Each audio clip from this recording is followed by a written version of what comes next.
As we move forward with various lessons that Ma Kali has taught me, I have two clips for you today. One is about sexual desire and mental activity, and the other one is about ego, and how if we use ego incorrectly, we're kind of missing the point of existence, but also we will bring about the karma that is due if we use ego for dominance or for negative purposes. At any rate, let's go ahead and get to the clips. In a more practical way of understanding Ma Kali, she teaches us to want not, hate not, fear not. So it's hard to understand how she is both, the divine feminine, empowers women, but empowers men too. Because our minds, our being has the same womb-like essence in a way, has the same feminine capabilities in our energy in a way. It doesn't just come down to gender and genitalia or how a woman is and how a man is. All the capabilities that exist in either gender or either identification, either manifestation of energy, we all have those capabilities and instances and pieces within us. It may be hard to understand, but Siddhartha Gautama or Shakyamuni Buddha, the historical Buddha, all avatars are a drop of the Divine Mother Ma Kali.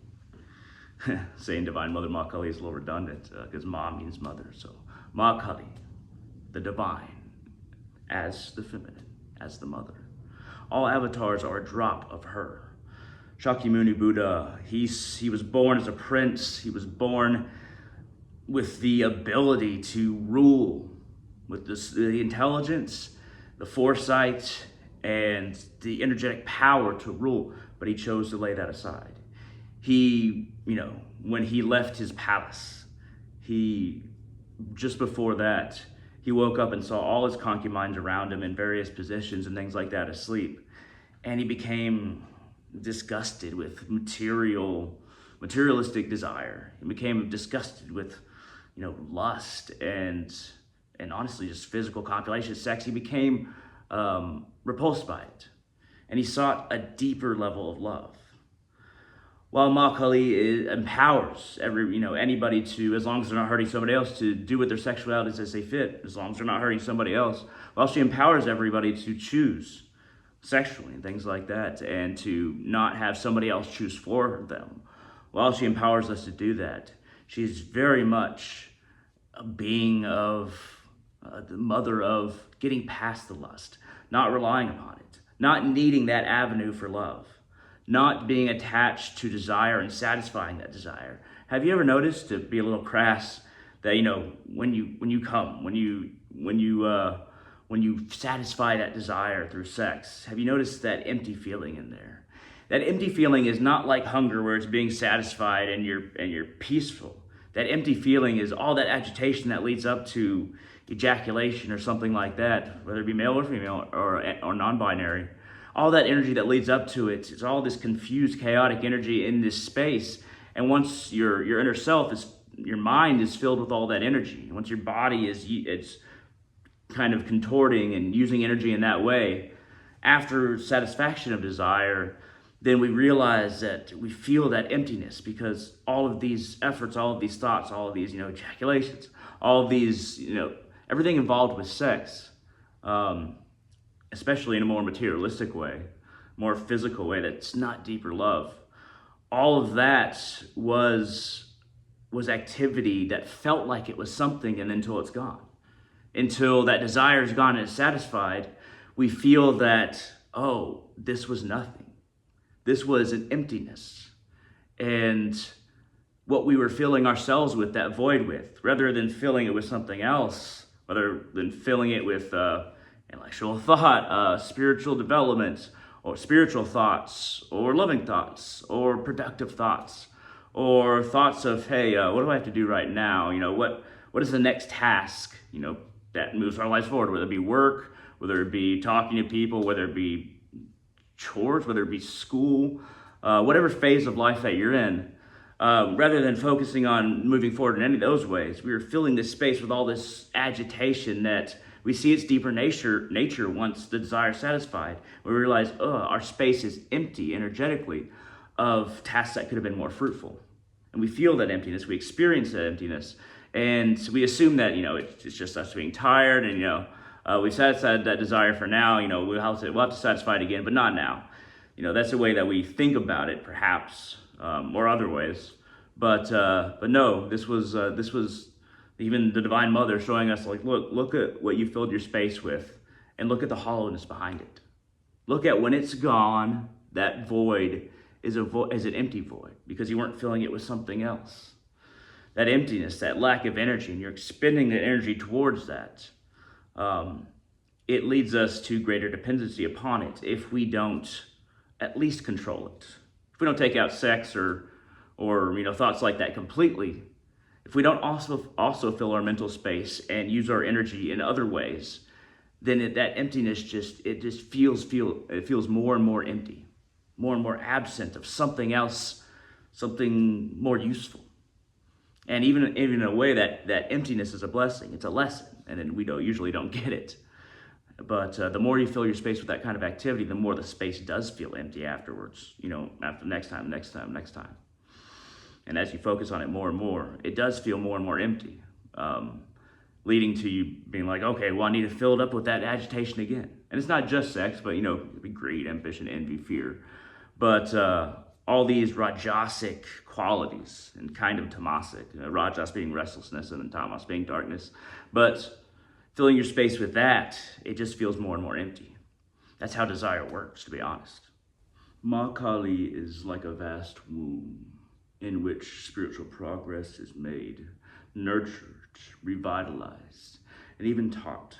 In this vast womb that is Ma Kali and her nature, and so vast that she's almost like carbon being in all elements.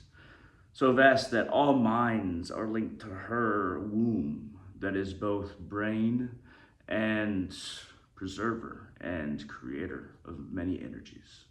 Without Ma Kali, the subtle nature of creation and our ability to learn within creation would not exist. She is that which allows us to exist, teaches us. And yet, while we are so connected to her, she lets us have choice. She guides us lovingly, slowly, surely. And as we ponderously work towards source, work towards whole, work towards soul, she allows us free rein to explore ourselves. She doesn't allow bad karma to touch her children, not completely. She is not cold. She is not the cold aspect of everything. She is the nurturing, motherly aspect of everything. And that nurturing takes many forms.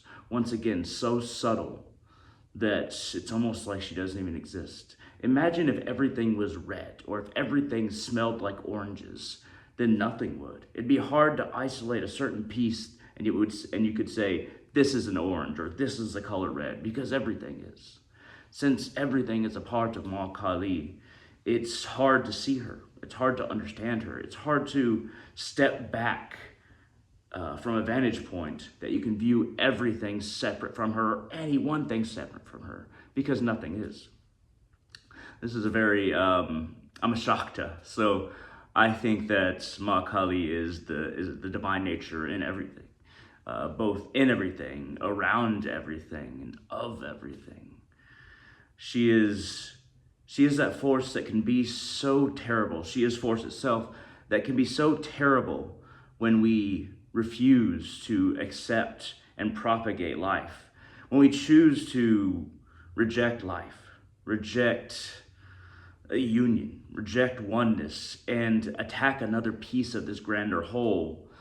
She teaches us. She can be wrathful in the sense that if we harm somebody else for no reason, if we attack another part of the vast body that she is, the vast womb, she will attack us in order to help us learn. She wants our soul to move forward. She'll never just destroy or kill a soul, or such things are impossible. Because to kill or destroy a soul would be to destroy and kill a part of herself. No, she wants to nurture us, even those of us who do bad things. Even in those wrathful lessons, there is truth to be found. Even in those lessons where it's like, oh my God, what have I done? And then you experience the backlash, when you experience the karma, it's all to move our souls forward. She, in the most, in the most easy to understand kinds of wrath, she will punish somebody who abuses somebody weaker than them. She will punish somebody who takes advantage of somebody weaker than them, or abuses their position of authority. She will tear that ability and that reckless use of one's own will. She will tear that away from somebody who is harming other sections of this grander whole for no reason. Anybody who dares to see everything as separate and like, I just got to get everything that I want, despite everybody else. Despite everybody else existing, I just want to get what's for me. That ego. People who attack others because of that ego. People who hurt others. People who think that everything is theirs as long as they can take it, will have their ability to take taken from them. Ma Kali is a wonderful mother. A mother will spank a child, sometimes very harshly, depending on how, in a grander sense, depending on how bad this kid messed up. If this kid really, really messed up, it might be a hard spanking. But, to kind of cut the analogy short, but if you step back and look at your life, if you look at it from a Kali perspective, then you'll see how you're being taught if you're that kind of person who takes advantage of others, hurts others.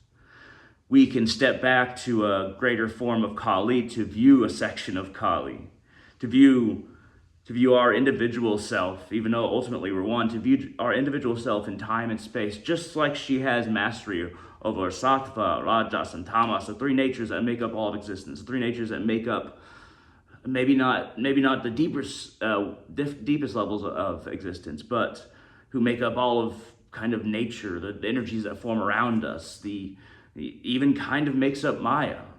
Those are her lowest forms, but she is able to give us a perspective that steps back and sees how all these natures are. We can choose the negative ones, and they're there for us to choose. But if we see them for the negative ones, then we can step back into the grander, more beautiful phases and levels of existence that Ma Kali is.